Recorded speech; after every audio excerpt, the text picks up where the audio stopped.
First of all, can I thank ever so much 13, one of our headline sponsors, for your support, along with Guinness and Johnny Johnson Housing as well. And I'm really pleased that we're joined by representatives from each of those organisations, and I shall introduce those in a minute.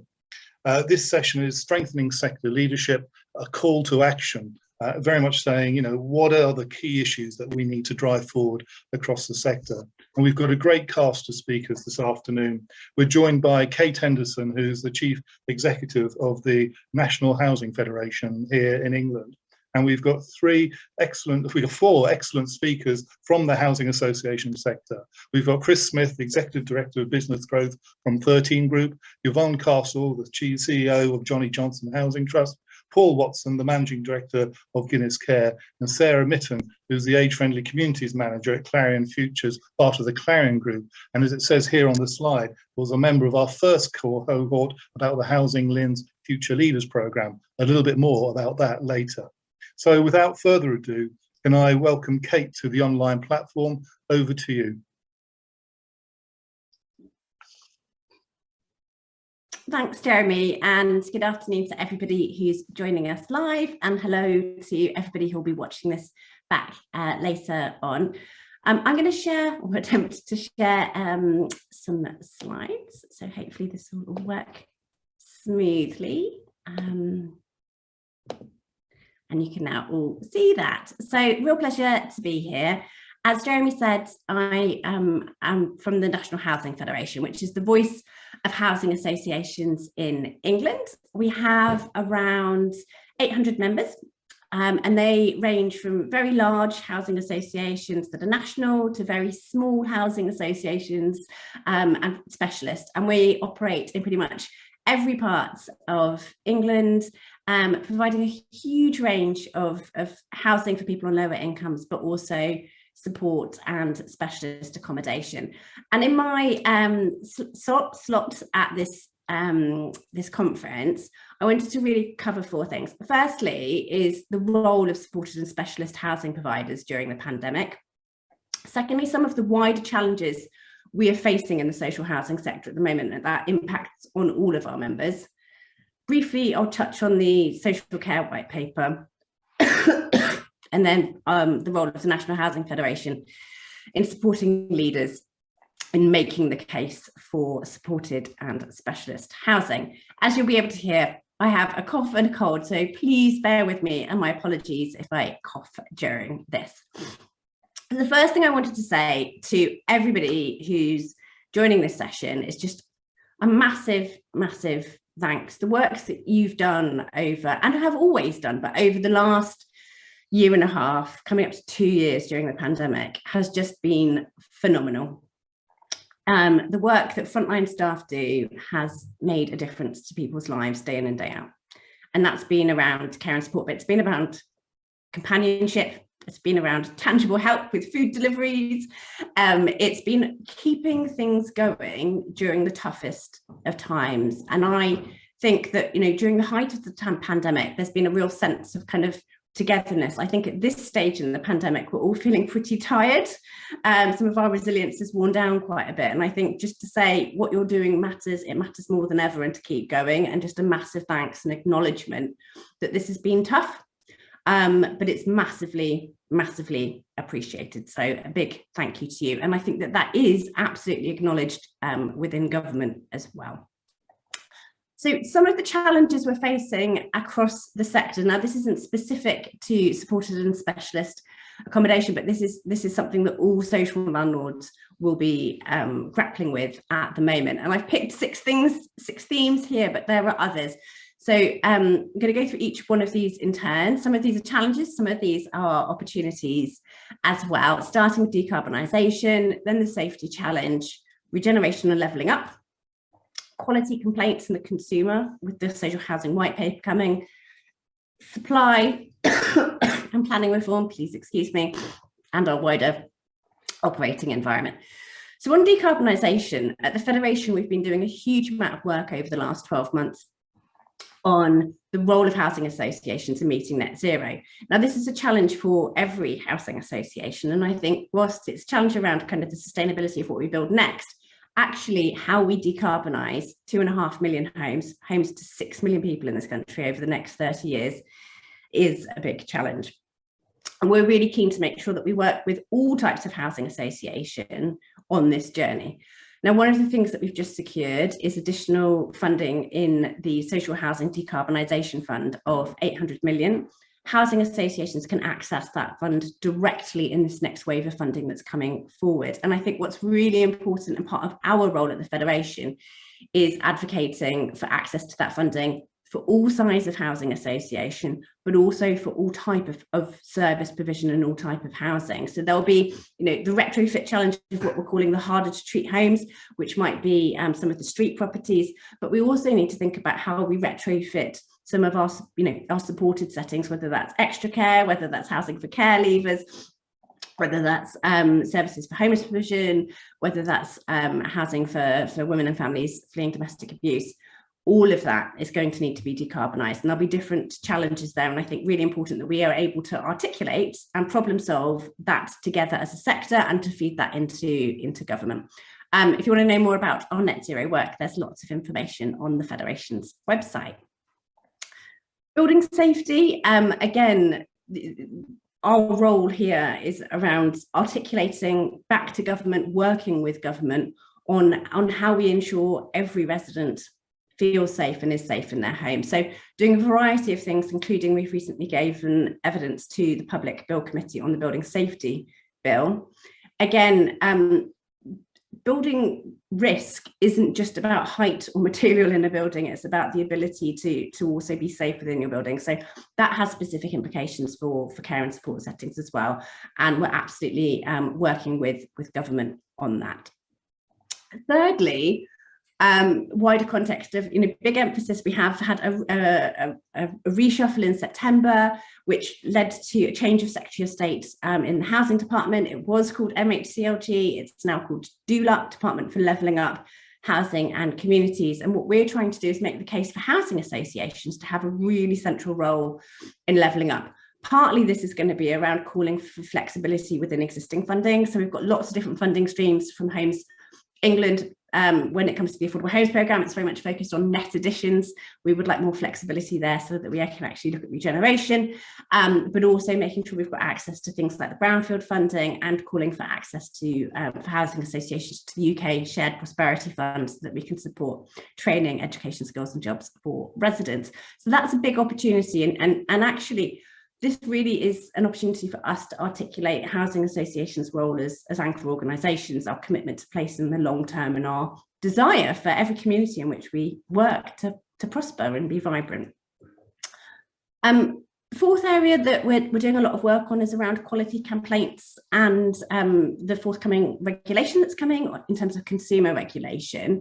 Again, I think this focus on the customer is really welcome. I think some of the media scrutiny that we've had is very, very challenging. But actually, if we turn that into a positive and look at where we need to improve, really understand customer experience, try and get a bit more balance into actually the proportion of these incidents that are happening where we're perhaps not getting everything right, but also really focusing on getting good outcomes for the customer and understanding that. So there's a variety of work going on there. I'm not going to go into any of this in detail in the time available, but this again is something that supported and specialist housing providers are also needing to take on board.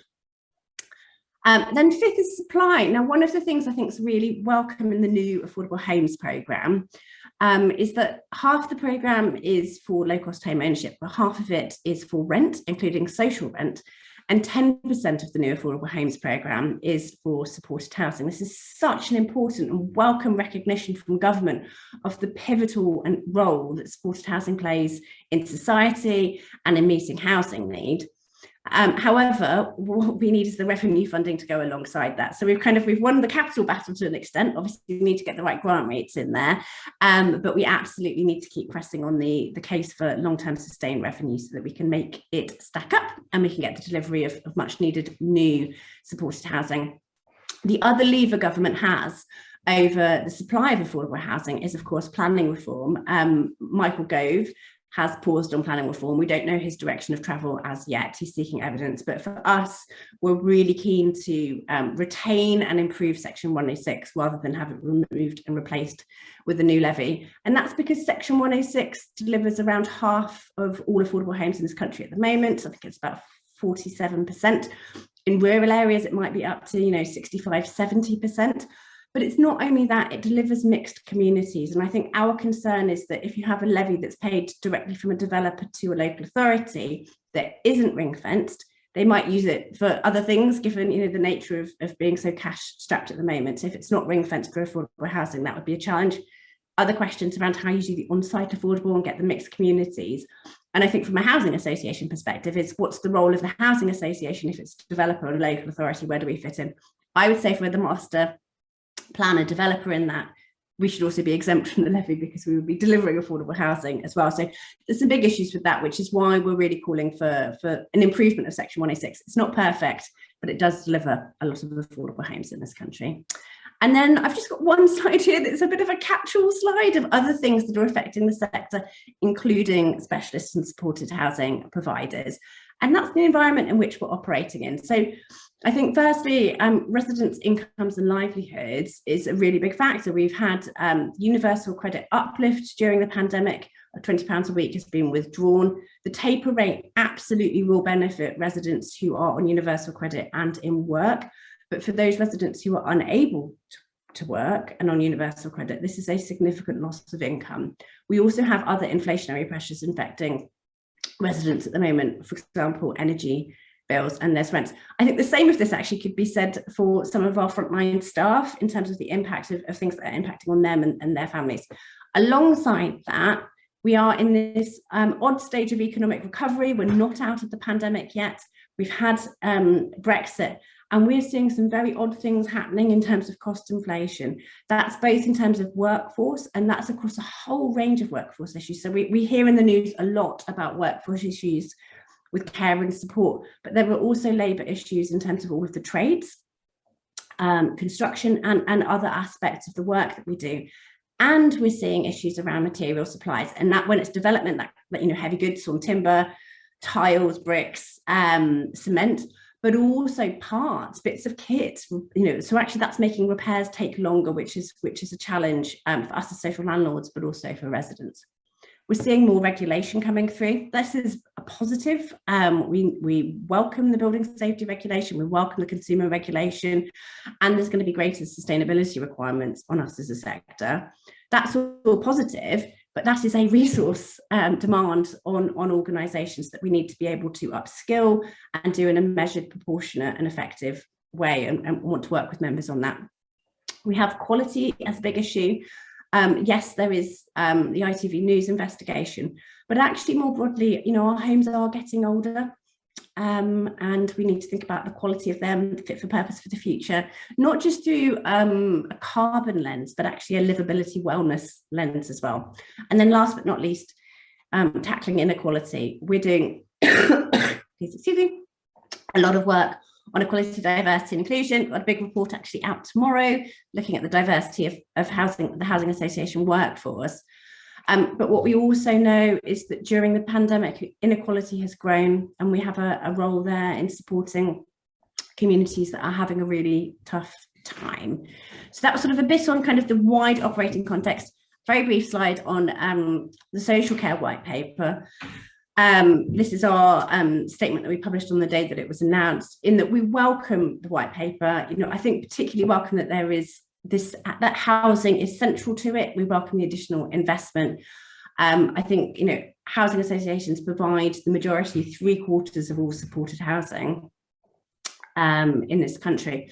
I think the challenge is so there is some good stuff in the social care white paper. What there isn't in the social care white paper is how we solve the immediate workforce challenges, how we support retention, and how we make sure that we have enough people working in those care and support roles now.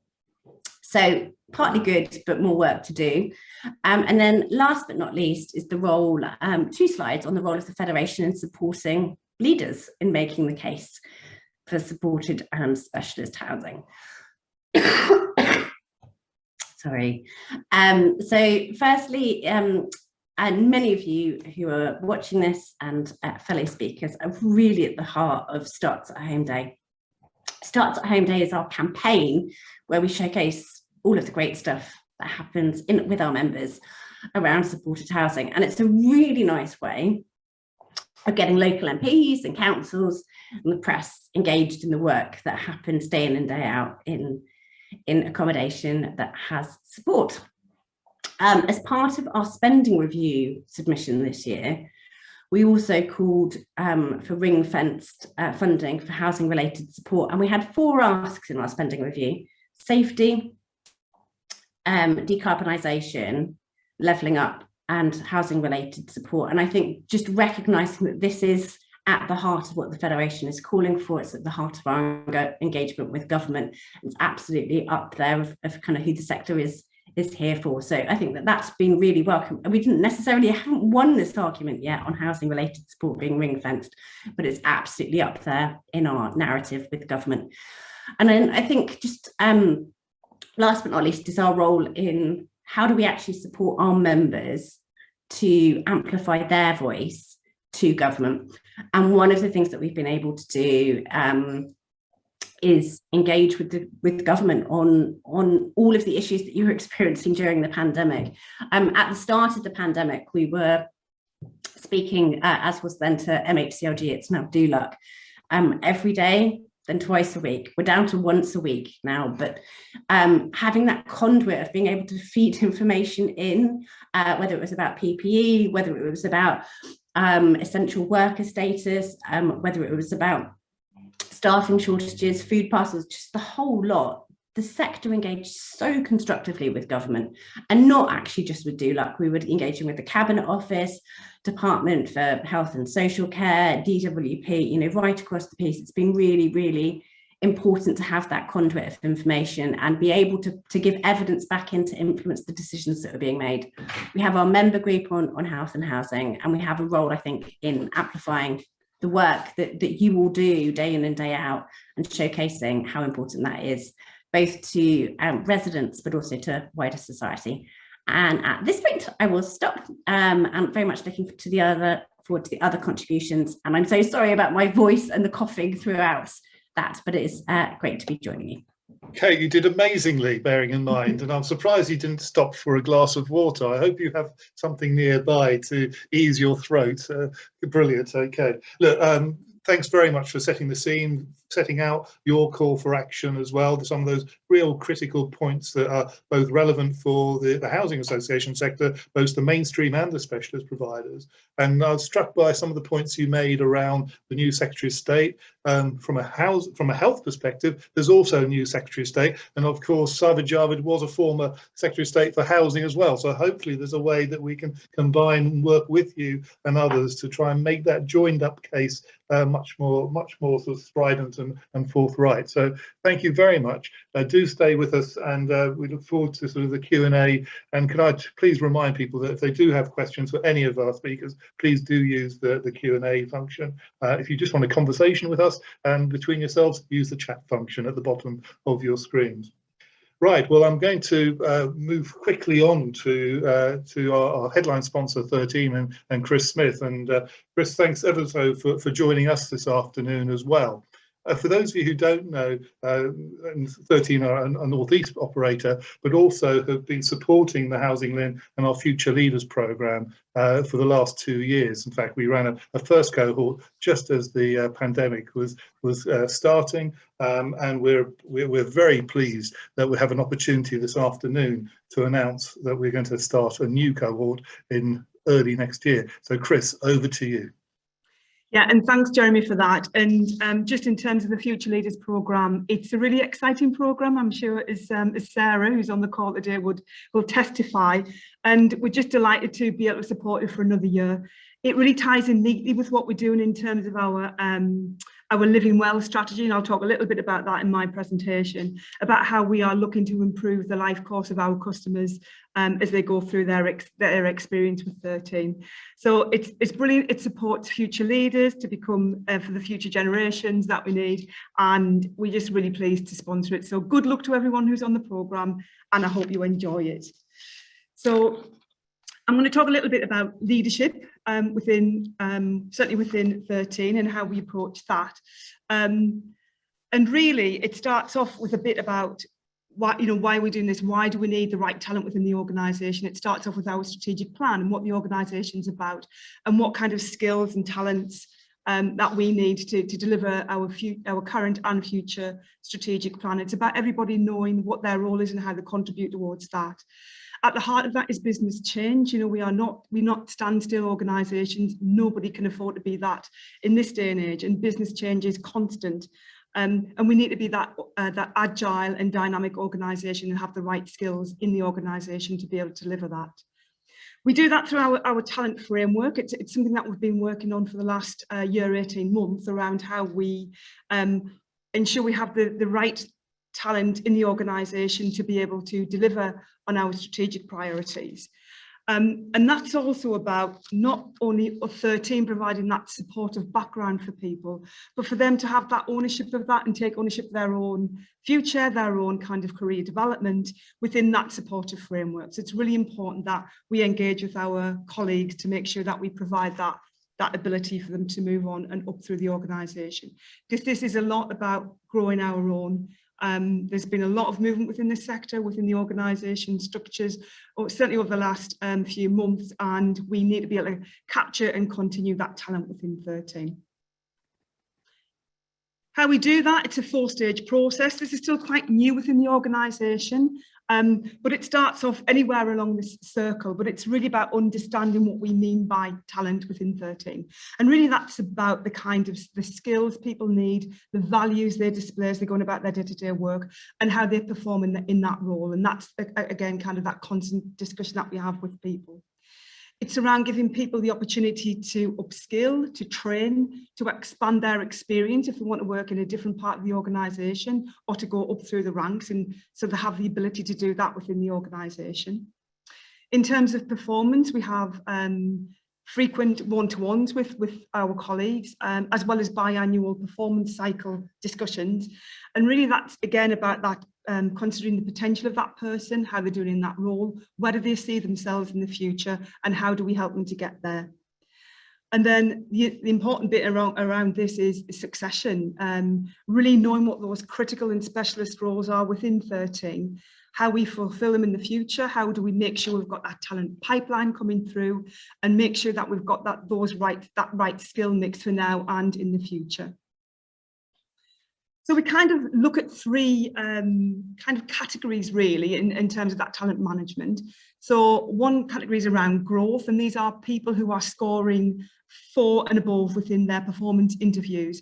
And that's people who are really, really performing well, both in terms of how they do it and what they do, and make sure that they are the kind of they're really kind of shining in their roles, and they're ready to move on if they want to be, if they want to. So it's around understanding what that could look like for them in the future, and how we can work with them to get them in the best position to take on future job roles. We've got people in the core category who are performing really, really well, and they might just want to stay there. They might just want to do the best job they can in that role. They might not be interested in future development, but they just really want to do the best they can. And again, it's about being supportive for people who do want to do that within their careers. And then we've got undiscovered. Now that can be people who are quite new to us, who don't quite really know what their real talents are, or there might be people who might be underperforming. And we can help them to get to to get into better performing, or give them the tools, experience, whatever it needs to get them up to the core or growth parts of the categories if they want to do so. As I said, it's very much an interactive discussion that we have with our colleagues. It's not just about managers telling people what they can do. It's about people taking responsibility and taking hold of that really, and really kind of exploiting the opportunities that 13 can provide in terms of that career development.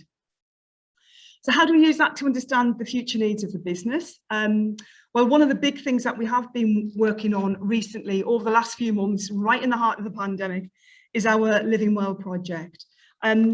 As a long-standing provider of care and support accommodation within 13, and that's direct services, commission services, and direct kind of supported housing and schemes, we really wanted to take a fresh look at how we can improve the overall offer to all of our residents, whichever setting they're in, really, and understand how we can help them to live better within their communities. Because the vast majority of people do live in normal, kind of bog standard accommodation. They don't live in specialist schemes. And the vast majority of people, as they age, will continue in that accommodation. So it's around what we can put in, or how we can work with other organisations and agencies around making that experience better. So we've kind of gone back to first principles, really, and looked at what we need in terms of a person-centred approach to understand what will help people to live better within the schemes and the communities that we have. So the team have done a massive amount of research over the last few months. They've talked to colleagues, groups, residents, individuals, agencies, statutory bodies, you name it. They've captured them. They've talked to them. They've tried to capture those thoughts and comments and experiences, really, and try to really understand the barriers for everyone about how we can overcome those to make those living experiences better within communities. So it's been a massive piece of work in what we call our discovery phase, to really try and get to the nub of some of the issues that we are dealing with and that we need to deal with in the future. And that's some of the colleagues who have come into our main office to participate in that. And that's been, from, as I said, from a range of groups across 13, in and out of organisations, really just to capture as many and diverse views as possible. So what did that discovery phase tell us? I mean, I think one of the key things is it's not about age. Age is really just a construct. It's about how you live your experience. And age is no measure of the support that you might need throughout your life, whether that's on a temporary basis or on a more permanent basis. So we've got to get over this. It's about aging. It's just about living well. So that's an important thing. And I think as well, it's changing the views about people's accommodation and where they might want to be in the future. And we kind of think, don't we, that people live in family accommodation and then they're downsized to more appropriate accommodation or into a scheme. And it's not quite like that really anymore. Some people have a plan, some people don't have a plan at all. But what people really want is choice and ability to have some control over that in the future about what their accommodation options might be. And increasingly, that kind of piece around intergenerational and multi-generational housing, not just about, you know, when you get to a certain age, you can't get off to a scheme. It's about having that, again, that diversity around who you live with, where you live, and what that experience is really, really important. Location's really important, and I think we've been having some really interesting discussions about town centres and how they can be repurposed to be really attractive places for people to live, as long as the right infrastructure is there around, not just about shopping, but around facilities, transport, culture, all that kind of thing. And housing can be part of that solution in terms of how we regenerate those high streets. So there's a really good linkage and connection there. Active engagement is really, really important to anyone, but again, as we get older, it's more important in terms of being part of that community and engaging in stuff that makes you feel as if you are still contributing to that kind of vibrancy around your life. So again, that could be around cultural stuff, it could be about volunteering, it could be about, you know, developing new hobbies or whatever, but giving people the opportunities to do that in whichever setting they live. We certainly don't know enough about dementia, whether that's in schemes or in communities, and we do need a lot more flexibility, I feel, within the schemes that we have got around dementia. I mean, we run 10 extra care schemes within 13, but we're not really geared up in most of them. If people get a dementia diagnosis and they can't live in that scheme, and unfortunately some people then have to move to different spaces when they've lived in that accommodation for a number of years. So we need far more flexibility of how that support can kind of flex over the years as to what people need in that setting. And a key thing, and I think this will play out as we move forward, is around we need much better data around our tenants, our residents, so we can use that to better effect and kind of predict stuff that we need in the future. And then increasingly the use of technology. And again, we saw how COVID actually really kind of jolted us into that more digital age, and we're all more savvy now than we ever would have been if COVID didn't happen. How can we use that in terms of, you know, the working with older people or within those communities to make those services better and more accessible to everyone? So in terms of this project, the next steps is really about how we apply this. So what things we can do as a housing provider, how we can work with our partners and influencers in this space. So as I said earlier, I mean, the technology piece, the Internet of Things, about how we can use that technology to get more information and data around residents so we can plan better services is going to be far more important. Certainly better advice for people as they age and as they grow older and as they're looking at what the potential might be. And I think there's a big role for us to play as a partner with local authorities and how we can inform that discussion and debate. Certainly we're going to do really more around intergenerational and multi-generational housing. It's what we can do in terms of new housing and support models around that piece, I think. And I think that's dead exciting in terms of our sector about how we can lead that for the future. Certainly, I mean, we've always done this. I guess most housing associations do. You have that active dialogue with your customer, but I think it's around how we use that voice to really shape the services for the future. I've mentioned town centre accommodation. I think that's a really interesting piece about how we can work with local authority partners to regenerate those spaces and bring in more diverse accommodation into town centres. And then one thing that we found out, and this again is around the flexibility, is that certainly, and some of it comes from local authorities around nomination rights, about having really strict criteria about who can go where and what and who's nominated. And I think we need to break down those barriers. It's about that person-centred approach and the need of that individual, no matter what their age is, in terms of those settings. So the team's working through that now. I think it's a really exciting project that we're delivering on, and we're very much looking forward to how that informs certainly 13's future development programme. As Kate mentioned, in terms of the Affordable Homes programme, 10% of our programme has got to be around supported housing, and we want to do more around that and really fulfil on that obligation. So what does this mean for sector leadership? And I think a lot of this actually is borne out by the Adult Social Care White Paper. I think there's themes in there that we've been talking about for years, and HousingLIN and other bodies and the NatFed have been kind of promoting for years. And it's really good to see some of these themes coming through now. So it's almost like, oh my God, housing's actually being mentioned in the same sentence as health and care. It's, you know, there's a long way to go, but you know, we're starting to get there, I feel. And care and support is complex. I think it's going to get more complex as we navigate through the next few years around, you know, that integration of those big services. So leaders need to have those skills, those abilities, that navigation with partners, with stakeholders, and to be able to look out there and pull all these things together and to develop things that actually work for our tenants, our residents.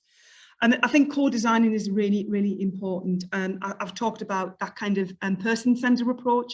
Very often services are procured, and it's about a certain thing. It's about cost, it's about money, and it's not about the individual. And I think we need to get much better at looking at what the solutions are for people, and then build those services from there.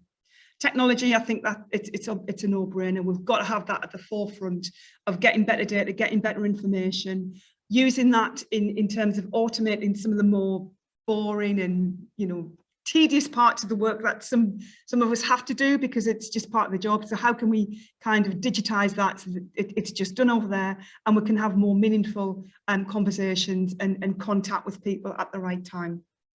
That goes for data as well. I think we've got a lot of data, but probably not quite the right data that we need for the future. But now is the time to start looking at that, and now is the time to start understanding what we need for those kind of future schemes and service development, and then just kind of projecting what that looks like in terms of where we go as a sector. But overriding all of that, I think nobody goes into care and support for the money. Unfortunately, they go there because they've got a passion, they've got a belief that they want to support people through, and they really truly believe that. I don't think that's any excuse why some people in the sector are paid not very well, and that's something that we need to promote as part of the work that we do. But running through all of this is that continued passion that people have within the care and support sector. And I'll leave it at that. Jeremy.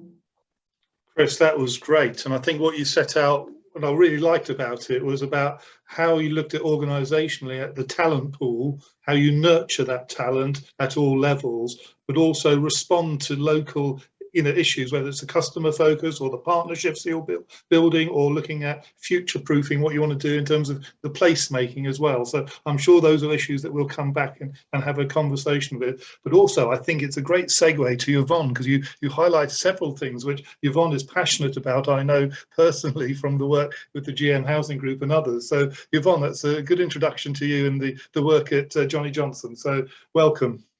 Thank you. Thanks very much, Jeremy, and I'm really pleased you've invited me, and what a great panel. So I'm very honoured to be sat virtually alongside of everybody that's on the top of my screen, so thank you. I just want to cover three things. The first thing is action. The second thing is how we develop leadership at JJ, and then the third thing is about board leadership. So for me, when this subject matter was about leadership, I'm so passionate about leadership and being a great leader, that a lot of it for me comes down to action. Actions as a leader for me speaks louder than words. You've got to, I believe, put yourself out there to do things if you want to make a change. That for me is great leadership. So I'm really passionate, and I encourage my team, their team, so our operational leaders team, our leaders in the business, and we use the terminology leader purposefully. We don't call people managers, we call them leaders purposefully to get that point across. But I really encourage people to get involved. And I think what's really important is it's very easy to get involved. There's all sorts of things going off at different levels. I think the leadership point for me is, so are you taking action? Or is it just, a meeting you're going to, or a network that you're part of, where you may be sharing and learning, which is great. But if we want to make a difference, are we taking action? So I'm so pleased. I share Chris's enthusiasm about the fact that housing is on the agenda in relation to health as well. I was so pleased, Kate, when your vision came out and it had got the supported housing in there. It does feel like we're at a turning point. I really feel all of this is coming together. So action. Just thought I'd share a few things that I'm personally doing, and people can absolutely feel free to get involved. So first, I would like to mention the work that the National Dementia and Housing Working Group do. It's really important on the back of, so there's a piece of work, and I'm going to share an output at the moment that we've got and share our vision for what we want to do on something specific. But this group has, on the back of the all-party parliamentary group on housing and care for older people report, and that point about housing for people with dementia, are we ready? And I'm talking about this, but Jeremy and Katie Twyford from the HousingLIN were the research behind this piece. Expertise is there, funded by Anchor Hanover, so that was the piece of work.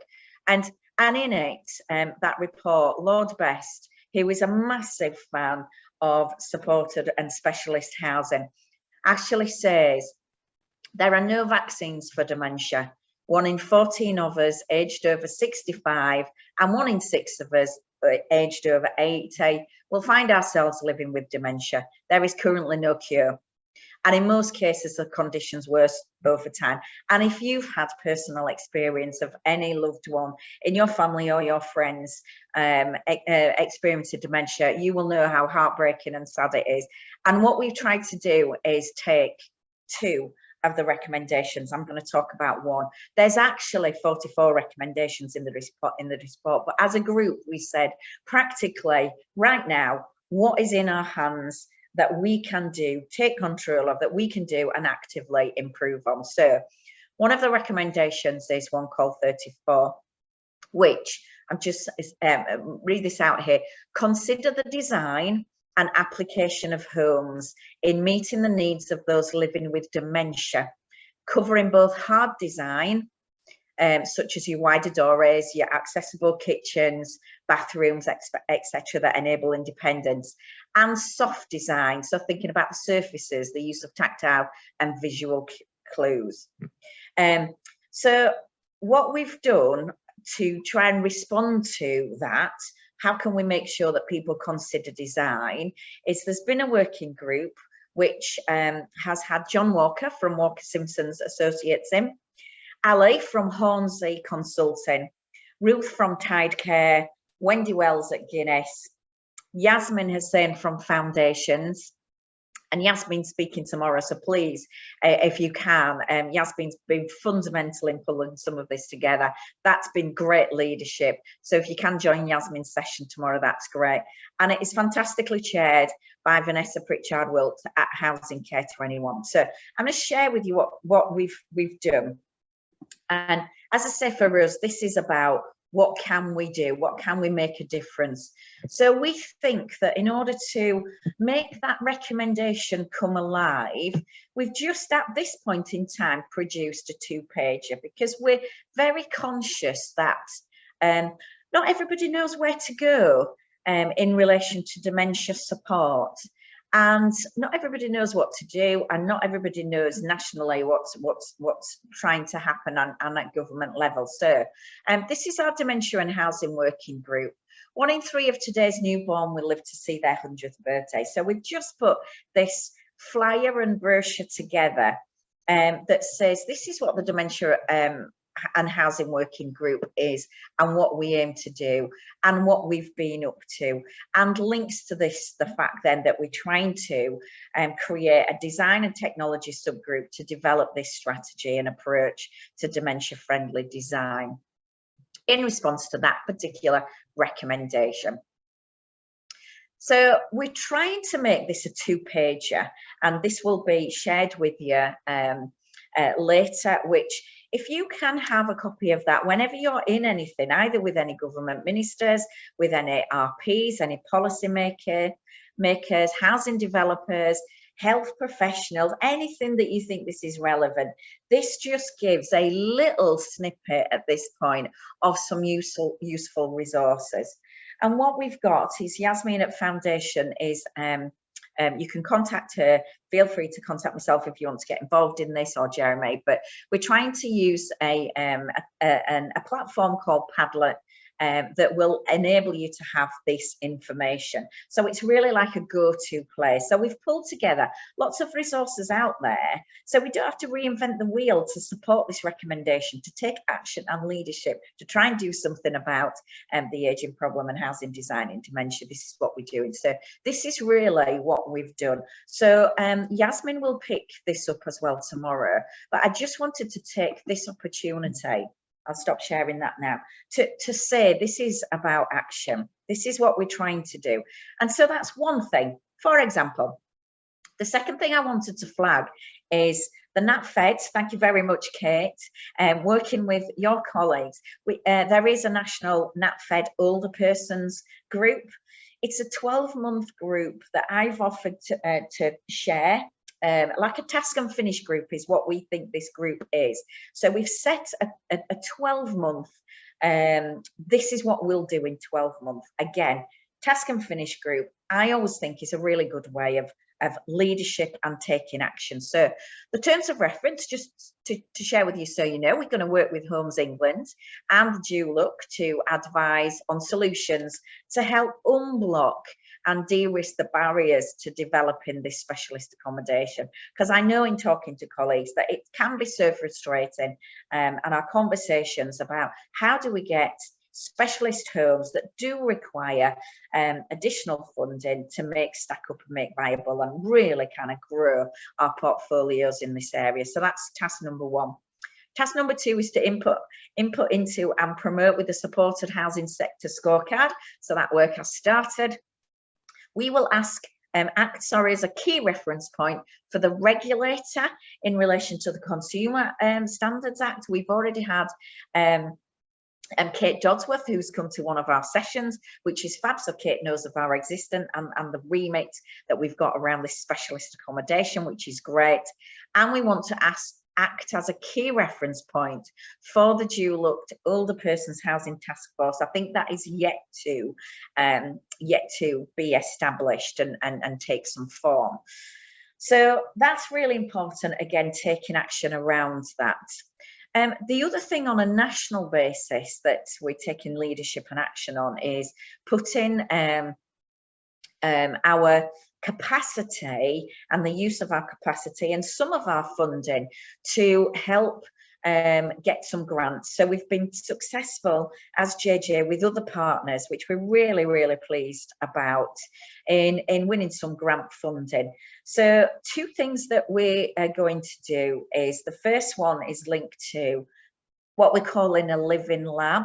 So we'll be using, as part of this research, our residents in JJ properties to try and monitor behaviour, use of equipment, to see what really works well for them on a technology basis, on an adaptation basis, what really works well, what happens to their behaviour. And that, we hope, then will influence design and will influence design of product and service. The second is around how we see things from the residents' perspective in relation of design of the homes. So again, working with John Walker and Walker Simpson Architects on this, and we've both been successful in this bid, is we will see how people react to in different schemes. So where we've got schemes that's got different lighting, for example, or a scheme that we've refurbished, what's the difference between how people act and move and respond to the way the building is designed in relation to how that could help us with future design. So it's all about action. That's national. Regional action, we've got Lord Best visiting us because he has an interest in what's happening across Greater Manchester. So from a regional perspective, Charlie Norman at MSB and myself are hosting Lord Best with a visit, taking him to 2 specialist supported schemes to promote and sit and have some round tables with politicians in the area, with health sector colleagues in the area, with our own housing colleagues. We've got Homes England come in, and we've also got a gentleman who is part of the team that's linked to that social housing, to the care white paper. So that's going to be a fabulous event, and we've set the agenda up from thinking about the leadership perspective as this is what we ask of you, Lord Best, and this is what we can give you, Lord Best, in helping you with that ask.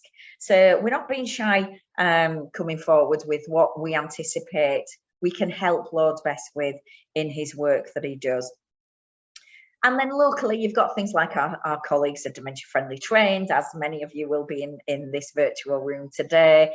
We're all probably designing our schemes and thinking about future schemes, and next of kin are helping us design our future specifications of what we think independent living looks like in that future. So we're learning, and we will learn from the national, the regional and the local network. So that was what I wanted to say on action. So for me, leadership here in this perspective for what we're talking about today is taking action. If we're really passionate about making a change, which clearly Kate and colleagues have done, then let's get behind that. So that's what we do. So my second point was about leadership at JJ. So I just wanted to share a little bit, just very quickly, around leadership skills. So I've mentioned that culturally we talk about leadership much more so than management. And we've got a leadership program that starts for aspiring leaders. We've designed that ourselves. It's got different elements of mentoring, coaching, real project work around transformational change on things that drive efficiency. And they've all had to do something and make a change in the business, as well as sort of more of your classroom training about what is great leadership. So that's around my aspirations. We have a My Leadership program for every single leader in the organisation. So leader is described as anybody who manages anybody. And so we all do it together. So the executive do it, all together with every single leader in the organisation. So we've got one approach to leadership. And I love my days with our leaders, and you know, it's really sort of humbling to think this is who is leading the organisation now and of tomorrow. And then the other thing that's quite recent, and this links very much to what Chris is doing in 13, is around how we grow our own through those ways. But with the market, as challenging as it is, and as headhunting goes as it does, and as carrots are dangled much more with big pound coins than we have in Johnny Johnson. So we're really thinking about succession planning. So we've launched a My Executive programme, and what that is for our heads of service. So the next level to our executive team. I sponsor it, and I've sat down with every individual and had a career discussion. So they do that as part of their natural check-in process, but I wanted to elevate the profile. And as a result, we've got three in our operational leaders team that just literally Monday of this week. It still only is Wednesday, isn't it, Jeremy? Monday of this week. They had interviews to be an assistant director with new jobs, which has all been driven around. This is our zero carbon approach, where the electric flashes off if I've sat still for too long. They've been successful in a new post at an elevated level, designed by a huge change program we've done that will change the way that our services are delivered to our residents. Our residents have been involved, lots of engagement. But just to say that those people that wanted to step up, we've managed to create something. And so I'm really proud of my exec program. So that's a little bit about leadership. And then finally, board. Where do boards sit in? Because board and leadership, it starts from the very, very top, doesn't it? Which is board, then the executive. So our boards, our mission in our business is living longer, living better. So absolutely in the specialist area. And our boards are recruited skills-based, as I'm sure yours all are. And our new chair that will start later this next year is a specialist in housing, but has also a care remit and is on a board of a care organisation. We've also recruited somebody from the NHS, and also we've recruited somebody else who is from the private sector care home independent living perspective. So it's really all aligned, and the board are really clear that their leadership and their challenge of us to deliver the vision that they set, they have to have the right skills. And so the board have done a succession plan. We've taken our vision for the future, and we've looked at the skills analysis that we do and said, right, is there any gap? When we look at who's leaving over the next 3 years, what are the gaps in skills from the board that's going to bring? So we've done a really thorough analysis about that, and later coming into next year, 2022, we'll be absolutely recruiting on skills. So it's been really important that the board go through that leadership journey as well and understand how they can, and they do. They're brilliant, they're really professional, very skilled, highly intelligent folk and challengers, which is what we need. Hugely supportive, but challenging nevertheless. So that's how board links to leadership. So I just wanted to reiterate, action, I think, is leadership. Let's make action. Let's not just sit and talk. Make sure that you've got colleagues in your business that understand what great leadership is, and then make sure that the board is also representing great leadership. So that's it from me, Jeremy. Oh, well, thanks ever so. And in fact, it followed on really neatly from both Chris and Kate, because I think, Kate, you had a whole piece about regulation. And when you think about the importance about board level, understanding what that regulatory requirement is for housing associations, and also linking into dementia and some of the things that Chris was saying around wanting to be much more of a dementia-friendly approach as well. You've demonstrated it through the Dementia Housing Working Group. And I see that Sally's actually posted that link up on the website. But it also is a great segue to Paul Watson, because Paul, not only is Paul one of the champions of dementia friendliness within Guinness, Guinness also support the HousingLIN's dementia programme and chaired our dementia working group with Lord Best only recently. I think, Yvonne, you sat in on that. So again, this is a good sort of combination. So Paul, over to you. Okay, well, thank you very much, Jeremy, and it's a real delight to be part of this afternoon session with a great panel of speakers already, and I'm sure what I'm going to say is going to follow on so well with what Kate, Chris and Yvonne, and I'm sure Sarah as well will be picking up. I think I am going to try and share my screen, but I can't easily see the slides there. I wonder whether you've got the slides available to share, possibly, Sarah? Do you want me to share them on your behalf? If you could, that would be good. Yeah, I did Can you have see them that ready to okay? go, but yeah, there we are. That's good. That's There we there. go. That's fine. Okay. Well, good afternoon, everybody. And the theme of my presentation is going to be stand together, picking up the mantle thrown down by Jeremy in his call to action. So stand together is my theme, and I hope that makes sense as I go through my slides. So perhaps if you can go to the next one, Sally. And we just start with this slide. I wanted to start with this slide really just to share my passion for the work we have been doing in the way that Yvonne and others have already articulated around dementia. We partnered with the LGBT Foundation a couple of years ago to roll out a whole training program across the whole of Guinness in a campaign about bringing out dementia, particularly for older people who in the LGBT community have got dementia. And that's something we're really proud of, and it really gives me an opportunity to say, as leaders, we've got to be proud and we've got to be very vocal about what we believe in, and that's really just my intro slide. So if you move to the next one, Sally, I'm going to cover these following areas here. First of all, talk a bit more about the social value of what we do with housing for older people and supported housing, very much picking up what Kate was saying about making the case and showcasing why it works.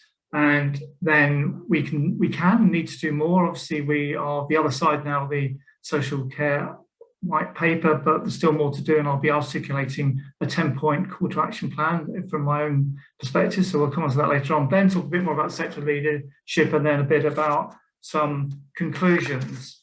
Just a bit on my next slide, Sally, about Guinness. I think a lot of you will be very familiar. We are quite a large general needs association, but we've got about 14% of our stock is either housing for older people or supported housing. So it's quite a significant part of what we do, and we provide, like many other providers on the call, a whole range of different services which I've articulated on this slide. We also provide a care at home domiciliary care service, but I'm very much going to focus on supported housing, specialised housing in the presentation that we have here today.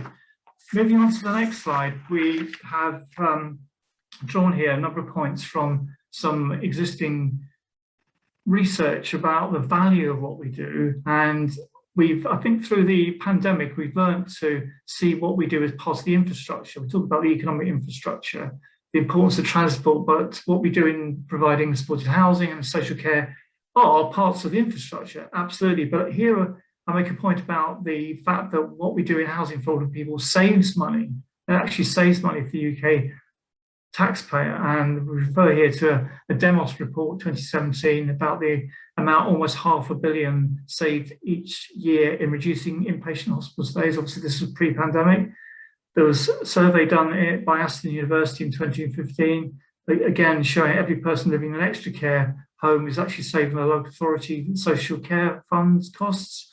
And only last year, a report by Anchor Hanover and Sonnet CIC showed that extra care home delivers savings up to £6,700 per resident per year by, again, reducing pressure and cost of the NHS and on-care services because of its preventative nature. And the final point on the slide here, even the post the news on the social care white paper, we still need more funding, and I will articulate that as we go through. So the next slide, Sally, therefore, just summarises many of the Anchor Hanover research there. Real social value, 3,400, the value of a general needs social housing property for an older person, an additional 2,800 for the average resident, and then looking at the figures for the additional social value for a resident suffering from loneliness, 3,000 gain, and the additional social value for a resident in Hanover Extra Care 6,700, as I was saying on the earlier slide. So social value is one of the really big things for the Treasury to understand what's the important and what's the outcome from the investment we put in. And I think those summary slides there demonstrate hugely the social value of what we can produce. The next slide is a showcase of a couple of Guinness schemes, our newest extra care scheme in Quayside, and then a more recent one, in fact, not quite so recently as Quayside at Deep Point in Chester. These are fantastic environments for people to live in, and again, a mixture of both affordable housing through shared ownership and also rented social rent and affordable rent as well in both those properties. So fantastic what we're able to do, and these are homes that everyone would love to live in. So again, this is a really good example of why it works so well. Moving to the next slide, Sally, we've got some summary here. And in fact, Kate started out by saying the fantastic work that went on during the pandemic. In the first year, in a 6-month period, we made 180,000 welfare calls. These were outward-bound calls. Other points on the slide here, we repurposed a number of Samsung tablets and gave those to customers to use. We had a huge campaign about loneliness, and really importantly, and we're running again this year, I'm sure others are as well, a winter wellness program again, helping people to stay connected in some of the darker and colder months. So a huge amount of ability to using our housing for older people, supported housing, to really use those as community support networks for people who would otherwise be very much living on their own and being socially isolated and therefore quite lonely. Next is about digital inclusion on the next slide. Sally shows the work we've been doing with Apollo, and we now have 88 of about 290 schemes we have in Guinness, which are housing for older people schemes. We've been rolling out their smart living solutions in our housing for older people schemes, and this is really fantastic technology in its own right, but also enables a number of bolt-ons to make sure that people have an ability to be more connected. And that's something, again, that's come out in the adult social care white paper in terms of the importance of digital transformation and dedicated funds for that as well. So hopefully that some providers will be able to get hold of some of the funds there to continue to roll out the digital inclusion programs that we are doing in Guinness, and I know other providers will be doing, as we've heard already. The next slide is all about community. We've been partnering with the Royal College of Arts and the Helen Hamlin Institute, part of the Royal College of Art, and involving something called a community tree, which we're now designing. Originally, this was going to be a physical kind of community tree, literally for people to be able to post messages in communal areas in both extra care and supported housing and in housing for older people. But we're now turning that into an app with some further work we're doing with Apollo on that. And again, this is a kind of platform we can use in housing for older people to achieve and enable better connections between people living in these schemes. The social care white paper, which is on the next slide, referred to it already a couple of times. ADAS referred to it as a foundation stone. And for me, that's probably the best description. I think there's some really positive news. The line about every decision about care is also a decision about housing is really quite a seismic shift for me, having been involved in lots of campaigns around this, and to see, as we've heard from Kate, Chris and Yvonne already, housing so prominent, housing investment so prominent, the increase in DFG funding as well. This is all very good news.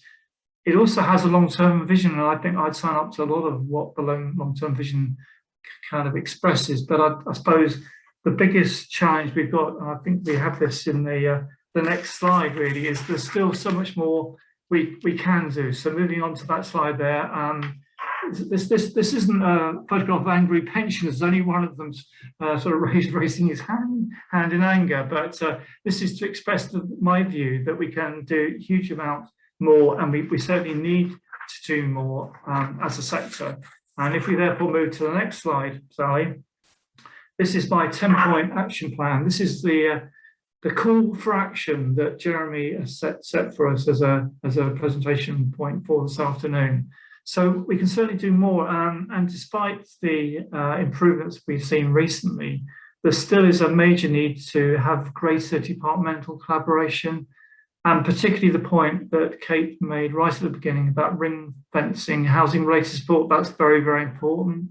We're also hearing there might be some review of housing benefit regulations as well, which might affect intensive housing management, and that would be a major concern for us as providers who are providing supported housing services. Long-term structural reform, I think definitely we'll be seeing some of that in the other white paper, the health and social care white paper.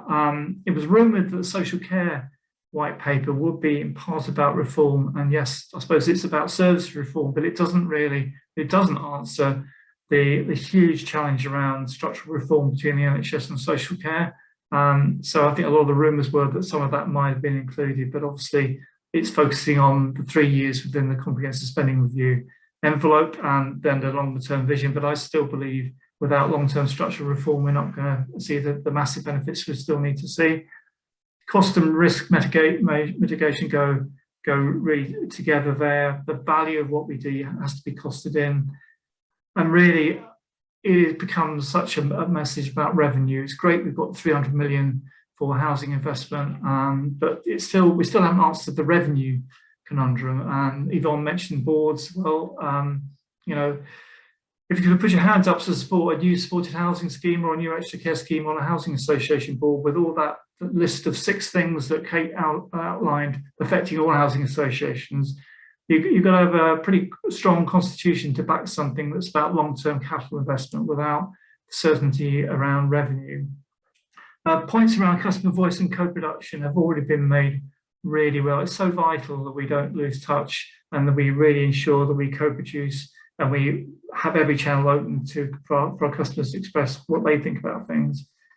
A point about culturally sensitive housing and care, again, really very, very important that we should be not monotone in what we provide, and we should be very sensitive, as I know everyone on this call is, to different needs of different communities. Sector leadership is right at the top of this list of 10, I'm sure, although it's literally towards the end here, it should really be right out there at the top if this was in rank order. And a really powerful point around inclusive leadership made already by Yvonne and also Chris and Kate. And in Guinness, we're rolling out race fluency training to every single member of our workforce, at 3,000 staff, including our engineers who work in property maintenance, to our care staff, to make it more comfortable to have the uncomfortable conversations about race. So we really are investing in that. We've got to make sure that our future leadership is as diverse as it needs to be, as it should be. And that's something we're really wanting to ensure we lead on within Guinness. So we can do more with a 10-point plan there, some very large topics there, but perhaps the key thing on the next slide, so if we go on to that one, is obviously why is this important? Well, again, looking at some research, Cambridge research quite a while ago now in 2010, came up with the figure that 50% of people who had adequate social relationships in terms of the survey they did over a 7-year period, those who had what they felt were adequate social relationships had a 50% greater survival rate compared with individuals with poor social relationships. Again, that's very, very important. And when we're making the case for the starts at home days, which the NatFed have been leading on, which are really fantastic, those are the kind of stats we need to include about the community living that our supported housing for people provides. A stat there from the Healthy Aging Grand Challenge set by the Prime Minister in 2019 to ensure that people can enjoy at least 5 extra healthy, independent years of life by 2035. So that is still a government commitment. And then I think the final one on economic impact, again, I think we appreciate that. And although there's been a perhaps unexpected increase in local authority funding by 3% in the comprehensive spending review, that is obviously very good news. It's not actually ring-fenced for adult social care. Moving on to the next slide, the point again has been made about the workforce challenges, which are absolutely immense at the moment. They are for Guinness, and Kate was quite rightly mentioning about maintenance staff as well, and engineers. We have really struggled to recruit operative staff. In the care sector, I know others have had the same experience. since about July, it's been probably the toughest time to recruit and retain staff for all sorts of reasons we're aware of. And I just would want to repeat the message that we've already had, that the social care white paper is good about long term. It's got some unexpected investment in the short term, but it does not fix the here and now. And I think the sector point for us and for our representative bodies is still to really lobby hard on that point, because you know, how do we get from the here and now to the medium term, let alone the long term?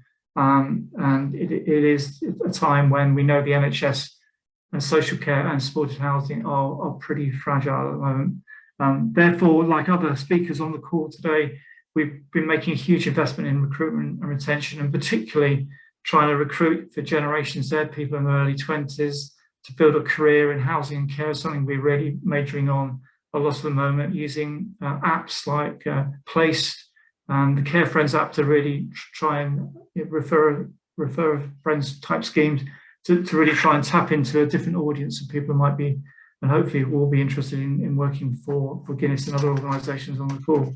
But that's such a big point. A lot of people are calling for pay parity for social care workers.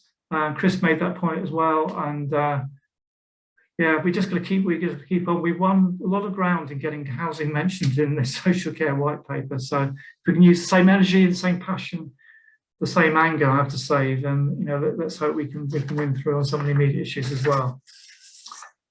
Moving now towards the last couple of slides, Sally. The next one is more about behaviours, and that's great to hear Yvonne just now talk about leadership in Johnny Johnson, all the great things you're doing as well, and leadership is a call for action, but just some things we can do on the behavioural front. Clearly agreeing so much with what's already been said, but we need to, as leaders, engage people and join the revolution. We still need to shift and reframe negative thinking. In fact, the HousingLIN continues to be positive at every stage, whatever's happening, and to credit HousingLIN in its 10th anniversary since being floated off from government. Fantastic achievement, Jeremy, and all your colleagues to have been a continuing voice for leadership in the sector, and really to shift and reframe that negative thinking. There's symbolic acts that we can take as well, demonstrating our commitment, showing up, creating shared goals. Great to hear that Lord Best is going out to a couple of schemes. It's been a huge challenge during the pandemic for us to show our visible leadership.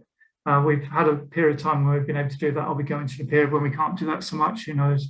We're waiting to see it at the moment. The role we can have as leaders to clear the path in our organisation to sort of make sure we put enablers in place rather than barriers, be clear about our own accountability and the accountability of the others. And finally, just to repeat my theme for this afternoon about standing together. On the slide here, just to credit the work Kate's been doing at the National Health Federation, and Vic at the NCF as well, and also the work that Jane's been doing at the Home Care Association. I mean, you really are standing together, I say, as representative bodies, and please can we have more of that as we go into 2022. So finally, my conclusions are short-term imperatives. We've still got a lot to do in the here and now. Important that we've got a vision and long-term goals. We have to show the individual, organisational and collective leadership. It will be still the challenge of a generation and a manifesto for reform to really get to where we all want to get to. We're getting closer. I'm optimistic. I share the positivity on the call this afternoon. There's always more we can do, and thank you for listening. My final slide, just some contact details there for you if anyone would like to follow up on any of the practice I've cited in the presentation. But thank you very much. Oh, thanks very much, and I really like your 10-point plan, and I hope we can come back to that in the Q&A and the discussion points that you shortly. Just a couple of things before I invite Sarah to join us. You'll be delighted to know that we got the housing lead for the Department of Health joining us tomorrow morning in our opening session. So hopefully he can respond to some of the points that you've raised, and also put the government's case forward why they wanted to see a better integration with health and social care. You also mentioned the Healthy Aging Challenge. You may not know it, but one of our keynote speakers on Monday, George McGuinness, and his colleague Jane are actually, I think, participants this afternoon. So they'll be listening with interest about what you said, because they're very much at the forefront in driving the improvement and seeing how the sector can scale up and develop at pace products that do reflect an aging population. And you've made some really important links to the work of the National Care Forum, and you may know that Dunhill Medical Trust have agreed to fund TAPI 2, the second phase of the TAPI project, which I know Yvonne and yourselves through Appello were party to. So without further ado, I'm going to ask Sarah to come and join us. Sarah, you've waited patiently, but also you were part of the first cohort of our Future Leaders programme. You're going to share a bit some of the learning that you had through that, but also set out Clarion's own vision. So over to you. Thank you so much. First of all, I'm incredibly honoured to follow such a group of inspiring leaders, including Jeremy. And I know, as Yvonne said, that I'm definitely on a panel here with people that are taking action and are leading the sector to ensure communities are thriving in really difficult and challenging times. It was a bit of a cover-up so that I can just try and share my slides before just 1 second. They were definitely there a second ago.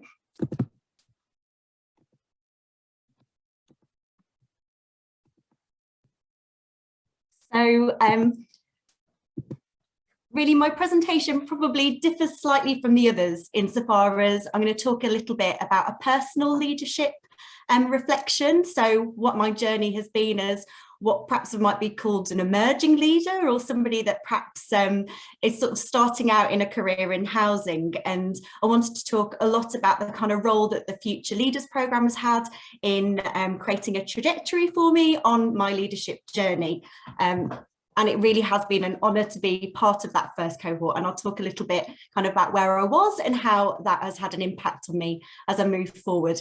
I love this picture. This picture really kind of captures why I love my job. I think, first of all, before I start on talking about my journey, that I'm incredibly passionate about the work that I do, and that I'm really fortunate because I've been allowed time and space to think about how I can lead and how I can drive my particular area of work in a direction. So my name's Sarah and I'm the Age Friendly Communities Manager for Clarion Futures, which, for those of you that don't know, it's the charitable foundation of Clarion Housing Group. And we work with communities across most of England. We have about 125,000 homes that stretch from right up in the northeast down to the southwest, with lots of stock in around London and the south region. And I started doing some work with Jeremy and the HousingLIN about 3 years ago, when I was tasked with looking at what an age-friendly strategy might look like for initially Clarion Futures, but quite quickly what it might look like for the whole housing group. So I think at that point in my leadership journey, I was probably quite early in looking at housing as an area of focus. So I thought I'd just talk a little bit about kind of where the business was at that point and what some of the challenges and opportunities were. And then in terms of my own personal leadership, where I was. So as a business, we were a relatively newly merged organisation, which, as many of you know, means that we were looking at a sort of new strategy for the whole business, and we're definitely on a direction looking at kind of how those legacy organisations informed our approach as a whole group. And the age-friendly strategy, which I've been tasked to look at, was a new role and a new priority for the group, which shifted us into looking more at age as a more fluid concept than thinking just about defining by segmenting people by age. We were thinking more about life course approaches, which for me was something that was really exciting and captured my interest almost immediately. I guess a challenge and an opportunity was that we were sort of starting from a blank canvas, or a bit of a ground zero with this as a concept. Although we had a really strong youth strategy and we had legacy strategies around older people, we'd never sort of brought those two together to think a lot more creatively about what it might mean for us approaching our residents in terms of that life course approach, and thinking more about transition moments across someone's life than just, again, segmenting by age. And I think as part of that, there was a real need for cross-group and cross-sector thinking and collaboration, with this being a fairly new thing for us to embark on. And I think that what the business needed was for the leaders within Clarion Housing Group to think innovatively and to think creatively as we carved out commitments around this new direction of travel. For me personally, I kind of touched upon this. I was relatively new to the sector. I'd done a couple of quite local roles within Affinity Sutton, as was, but this was kind of new for me, looking at a kind of national approach to something that was new. I'd managed sort of a small local team within my previous role, and I'd had a role that had had quite a clear scope within the business unit of Clarion Futures. And again, this was different because it was getting me to think about what the whole business, how we can kind of mobilise the whole business to think about age friendliness. So I had already done an MBA, which was in business and leadership, but I really, after doing it, I had a child, I'd had absolutely no time to think about my kind of leadership style in practice. And so coming across the HousingLIN programme was just perfect timing for me. And I think I'll talk a little bit about how it supported me on that particular part of my journey. I think that those that have gone before me today have really clearly articulated, especially Yvonne was talking about this real differentiation by what it means to manage and what it means to lead. And I just jotted down that in terms of management, for me, it's about carving out and completing goals. And when we're talking about leadership, it's about how we influence, how we motivate, and how we enable others. And I think when you're looking at a new strategy for a business that is a little bit outside the box, there is a real need for leadership, because people need to buy into some really new, different concepts, including both your own team, but all those teams across the business, where business as usual is often the easiest thing for us to do. So I've kind of jotted down some of the things that really kind of led us in this direction around age friendliness. We knew, as I said, we'd got lots of work that we developed around young people, which now falls into my remit as well, which is just fantastic. But it was about, we know that the experiences that our residents have in early life can impact on how they age. We know that we knew that we had services. We weren't starting afresh. We had a great range of services within Clarion that could support people at different stages of life, but we perhaps weren't always able to communicate that, and that people thought that services were relevant to particular life points rather than actual kind of experience points. We also knew that specialist age-related housing isn't just for older people. We knew that intergenerational housing was something that could really benefit the business, but we were, and still are, quite early on our journey with what that might look like. We also knew that many Clarion residents end up living in our homes for a number of decades. And what we want to do is for people to have lifetime communities as well as lifetime homes because of that fact. And most importantly, and this came up again and again as we were trying to carve out this strategy, we want to be able to help people to plan for the future and avoid age-related crises. And that often means working with people far younger than you think. So we were trying to kind of look at how we develop services and practices and programs that interacted with people across their lifetimes, so that they did want to stay in our communities and become really active and leaders within their own streets and areas. So the Future Leaders programme. I started the Future Leaders programme in 2019, and I was really lucky to be part of a small cohort of also emerging leaders from different housing associations. And I think that when I came into the programme, I, as I sort of set out, had been tasked with this unique opportunity, but some of the challenges that I faced as a leader were having the time to just step back and think creatively or innovatively. I think that I wasn't kind of always in the right situations to explore best practice and learn from others. There was a real pull from business as usual and stoppers on innovating, and I perhaps didn't feel confident enough to find the right people and the right champions to support me to push innovation forward. I knew that I kind of needed to inspire teams to implement and create a direction. And I knew that there was a real challenge about thinking about long-term approaches with this work.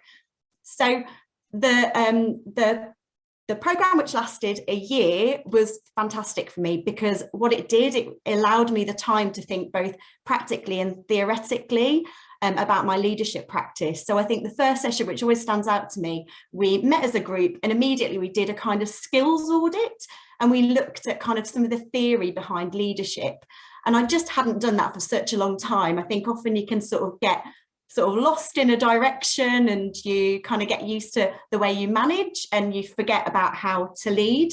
And that was really useful for me, and it perhaps reminded me of some of the things that I'm good at, but also some of those gaps that I have in my skills. It was also a really safe and open space to discuss personal leadership with peers. It was a really, as I said, a safe space. So it felt like me being open and honest about some of those challenges was never going to go further than those 4 doors. And that was a real release for me, and helped me to kind of solidify some of my kind of worries and think about some of the ways forward with that. Again, just say it helped me to reflect on those skills and gaps. And it really, and think something that I think I benefit from is to generate ideas with others. I don't think we need to be precious as a sector about approaches and about leadership. And I passionately believe that when we collaborate, we can do better. And that is about leading and about driving change. And then also, what was fantastic about the programme was understanding how other housing leaders approach key challenges. And there were some fantastic expert speakers that came and spoke to us, as well as being able to learn from other leaders within that space. So how did I embed my thinking and turn it into practice? So the strategy was born. We launched our age-friendly strategy a year ago, and I feel really proud to say that we now have development, housing and Clarion Futures all kind of running with the commitments that we're able to establish as a group. Being part of the leadership programme, I think just gave me a real confidence to go and ask some of the really strategic leaders across Clarion Housing Group to be involved in the work. And once they could see the benefit to them, I think we've been able to get a real senior buy-in for the work. So, so benefits for me, Clarion, and hopefully the wider sector, but I'm definitely not going to blow my trumpet to think that that I've created as much seismic movement as others on this call. But we were able to launch our cross-group age-friendly strategy and embed commitments from across all the teams. One thing that's been really important to me was a lot of kind of what I learned about leadership. I've been able to kind of replicate those approaches in my team. So I now have a team of 7 who are all very creative as well, but I think that's being kind of encouraged by giving them that space and encouraging them to innovate, think creatively. And part of that is upskilling through giving them access to courses and encouraging learning. But also we have quite a lot of like lab sessions where we'll come up with ideas together. And I think that that's a really important thing for me, is having quite a nurturing and empowering environment in my team.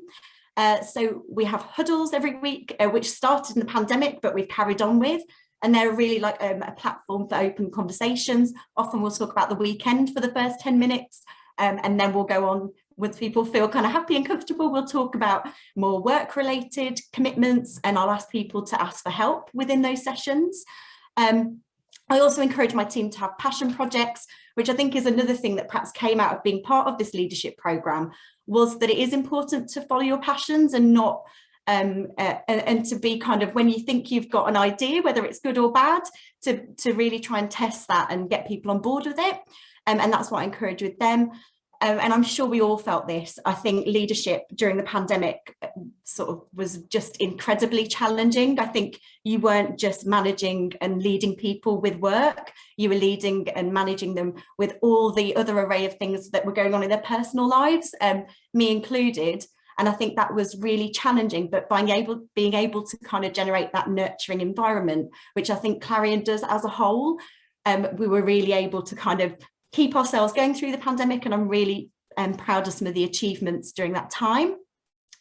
I guess thinking about the wider sector, I think it really encouraged me, being part of that peer network, to think, well, how do we talk about age friendliness as a wider collaboration? So I approached HACT about running an age friendly communities network, and now co-chair it with HACT, and we've had the Centre for Ageing Better involved in that, and it really is about thinking how we can collaborate to do better. And that has led to collaboration on a variety of themes, which we know are challenges for us as a sector, and for a wider population, around intergenerational, green spaces and youth action. And then finally, one of the things that I kind of keep trying to push, and we've managed to establish in-house, is this kind of like a learning series where we keep bringing in not just external experts, but in-house experts who know so much, but often aren't encouraged to share their fantastic knowledge. So we've had apprentices talking about environmental and climate change. We've had others talking about domestic violence because they worked in domestic violence in a previous career. And I think that's really important, is to encourage people to share their learning as well. And I thought I'd share a really nice story that we've had 2 apprentices in the team who have now gone on to officer roles within the business. And for me, that is just absolutely what you would want as a leader. So final thoughts. Firstly, I think that for me, giving new leaders the space, time and resource to think creatively and innovate is incredibly important. And the more we can come together across businesses, across sectors and across multiple sectors, we'll be able to tackle some of the biggest challenges that we know we face in our communities. And as Kate said right at the beginning, we know that homelessness, climate change and ageing populations are all things that we need to tackle together, and leaders need to come together to find those solutions, which I know is happening already. I think new leaders have got some of those fresh ideas, and perhaps if established leaders listened, were able to listen in a kind of structured way to emerging leaders and those that can see things from a different perspective, it will bring great change to the sector as well.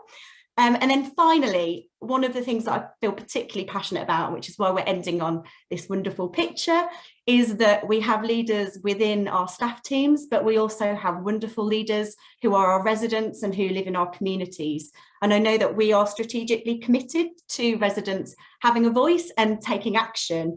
And I guess, you know, referring to the social housing white paper again, we know that it's important to listen to residents, and often they will have the answers to some of the biggest challenges we face. So I think if we can think as a sector about how we do support them to lead within communities, we will be able to find some brilliant solutions to those challenges. Thank you.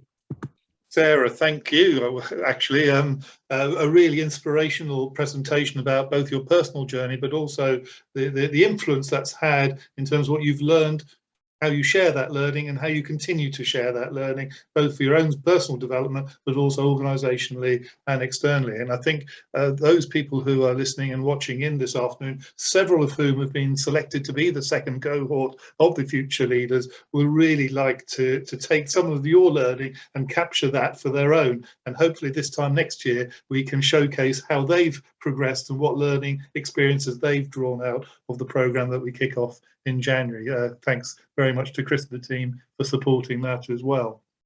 We've got about 10 or so minutes before we've got to draw this session to a close. It feels like it's just gone by so quickly, and I've kept on forgetting to remind people to post questions into the Q&A box, but we've got several in there, and I'm just going to sort of go through a few of those.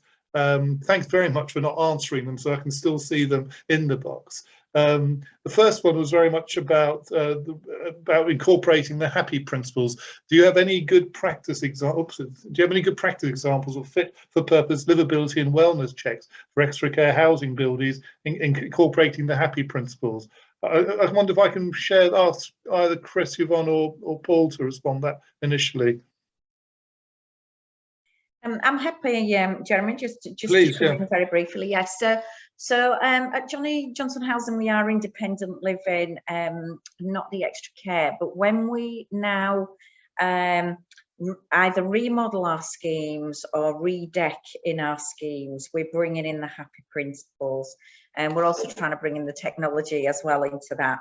So for example, we've got a recently designed and remodeled, it's 50-year-old property. It needed a lot of work, both internally and externally, so completely redesigned. So we've done a lot of the standard things that you would expect: colour coding, big numbers on the doors, you know, proper signage, and we've got a sensory garden at the back. So I can share examples of SPA if anybody needs it, but that's certainly what we're trying to do where we're doing any remodeling. I think if we can continue with just the principles in our everyday specification, which is how we're trying to approach this, you know, we'll make a big inroad, I think.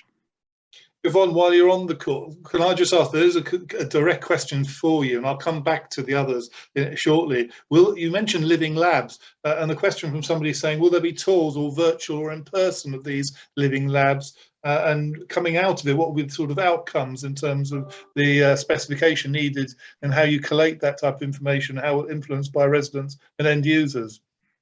Yeah, so certainly what I can say, and again, happy to share more detail with anybody later, but what we will be doing, very much engaging with residents. It's all about residents, and it's testing different things in different places.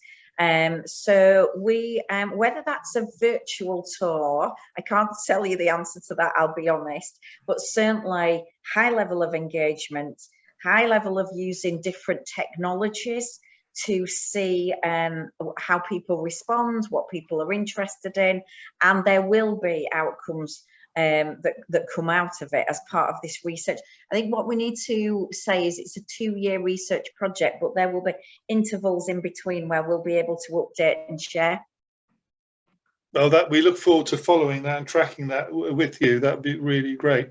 Now, coming back to the first question, Chris, did you have any particular things that may well link to your Living Well strategy as well, about how you look at those types of accommodation? Yeah, I mean, we've got, I think, a really good example of a scheme that we've got in Teesside, which started off as an extra care scheme, but over the years we've added on to it. So we've now got a dementia wing, and we've got an integrated wing for adults with autism. So there's the shared communal facilities, but there's separate wings, but they're together and they're all in one place, and they're designed to those happy principles.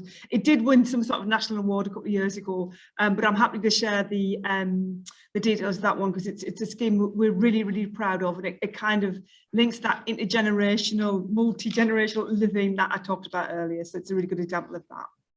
That's great. And I think what Heather's really sort of trying to drill down, again, Paul or Sarah, if you've got any examples, and Kate too, obviously, you know, are there sort of how to look at the pulse of one's health in that as well? You know, the fit for purpose, the livability, the wellness. Are there sort of standard approaches, or is it sort of linked to sort of your local development and knowledge?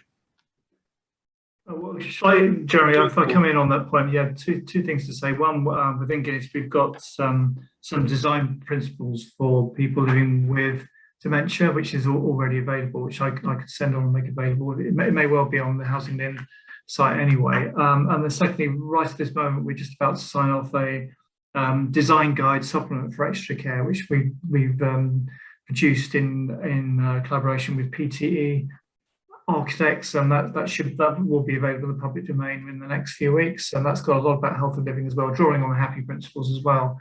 So both those things could be of use. And also within Guinness, we employ 2 health and wellbeing coordinators, and I'd be very happy to put anyone in contact with them to talk about their work, which is more generic than just to focus on extra care, but they would have something to say on extra care as well. That would be really useful, and let us know. And again, that's sort of a way we can sort of support the sort of continuous learning that Sarah was talking about by sharing resources as well. Jane sort of talks a bit about the Internet of Things, Chris, and mentioned things around supporting people to live longer in their own homes. She asked, how do we lead the way with respect to supporting the development of cyber security, maybe aimed specifically at an ageing population? Is that something that you at 13 have addressed? Well, I mean, this kind of thing's been available for a long time. I think we all use technology to a certain or lesser extent in the settings that we've got already. So it's nothing new, but I think we will see more of it. So I think cybersecurity is an issue that every housing association is worried or concerned about. So I think we'll need to do more in terms of what that might look like. But it certainly shouldn't be a barrier. We certainly shouldn't use that as an excuse for not doing it. But it is a real and live issue. So we need to tread carefully in terms of getting that right. Kate, I'm conscious that some of these questions are quite operational. Are there any sort of things that you've heard this afternoon that you sort of felt as a sector we need to take forward? We heard everybody sort of having a 3 or 4 point plan, Paul's 10-point plan. How do you think we can carve this out to support the NatFed taking that forward?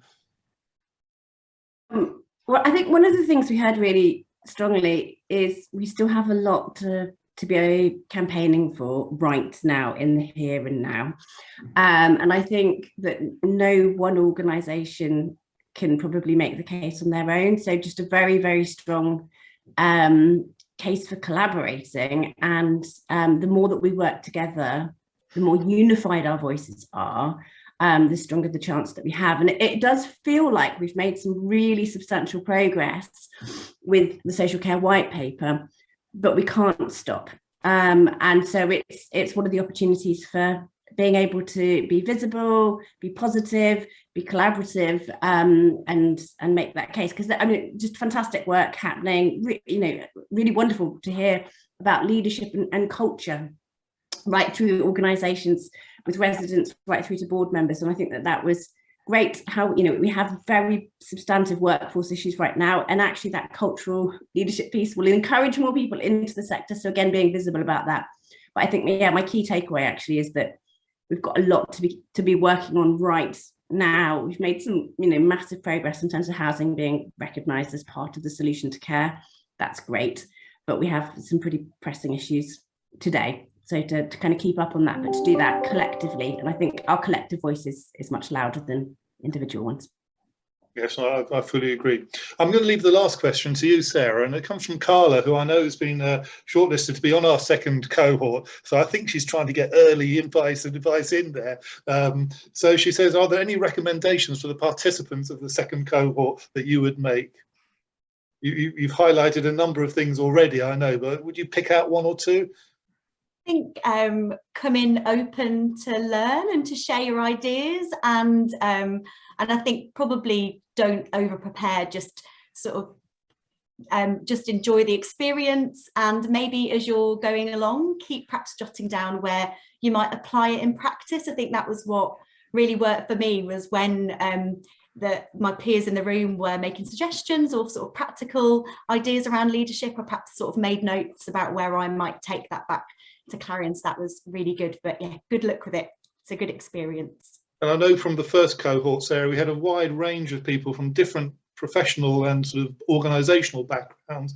And for the second cohort, we have the same, from academia, from almshouses, from housing associations, from architects' practices. So again, we're going to get a rich mix of early career professionals who I think will take the same sort of learning that you've applied. And I know we were privileged also for Paul to come and give one of his lectures as well to one of the sessions as well. So can I thank you as well, Paul, for your commitment to that. And again, to 13 for their support.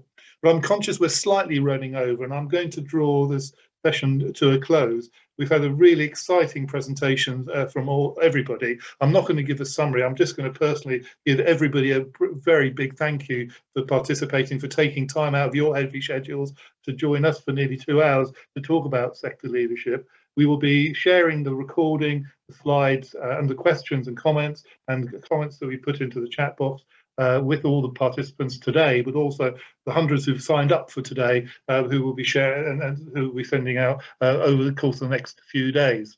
But also just want to finalise by thanking our sponsors again, 13, Johnny Johnson Housing Group and Guinness for today's session. And can I also just say a quick word for the team behind the scenes, Sally and Jerome. What you won't know, we're one person down. We've lost internet. Sally's got no electricity virtually. So the fact we've managed to run today's session has been a miracle. So thanks very much to the team behind the scenes for keeping the dynamo running.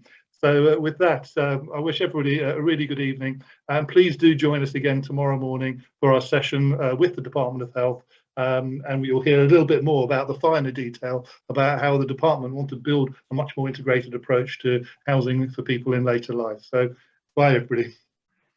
Bye. Bye. Bye.